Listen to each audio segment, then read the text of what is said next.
Man was horrified to find a weird doll had appeared on the table at some point, and the doll's appearance looked very similar to their deceased daughter. From then on, Lisa began to take care of the doll. She not only cut her nails and hair, she even put her daughter's clothes on the doll. Lisa soon got over the loss of her daughter. A year later, Lisa and her husband had a baby. Naturally, the doll was left out in the cold. That day, the baby wouldn't stop crying, so Lisa found the doll and put it next to her daughter, and sure enough, the baby stopped crying. Lisa went to the living room to talk to her mother about the incident. Suddenly, there was an urgent cry on the monitor. They panicked and went to the baby's room. They realized that the baby had a few hairs wrapped around his neck. After comparing them to the doll's hair, the doll was thrown aside again. After this strange incident, Jack decided to place the doll inside a glass cabinet inscribed with a spell. 5 years later, their daughter Anna had grown up, but that day when they came home, Anna spilled her marbles. One of them rolled into the utility room. The next moment, Anna walked up to her mother clutching the doll. But strangely, the doll's hair had not only grown long, and her fingernails grew back, but seeing as how her daughter loved the doll, Lisa didn't give it a second thought. The next day,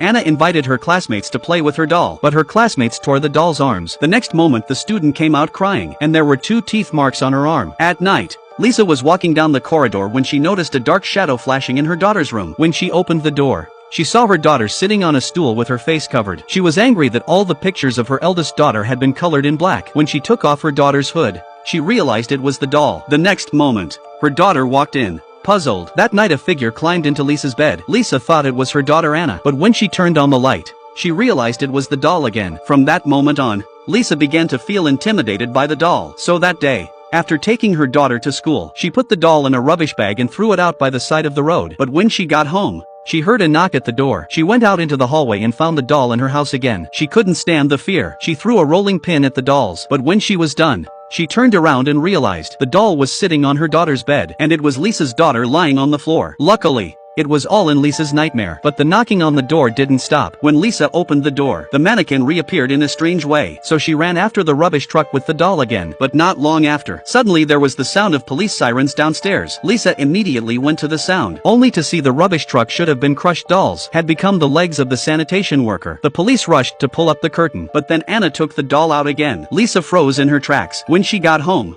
she saw on the CCTV, she saw her daughter talking to the doll. Lisa hadn't realized that she'd already scratched her own arm with several bloody marks. The next morning, her daughter wanted to play hide and seek with her. Exhausted, Lisa followed the sound to her bedroom. There was a figure under the quilt, but when she opened it, there was nothing, so she looked under the bed, but then the bed moved again. A small figure ran out of the bedroom. The next moment, a figure appeared under the quilt and walked out, looking at the bath towel scattered in front of the bathroom door. Lisa fearfully pushed open the door but was shocked to find that a pair of young hands were on the washing machine. Lisa was about to yell at her, but she pulled her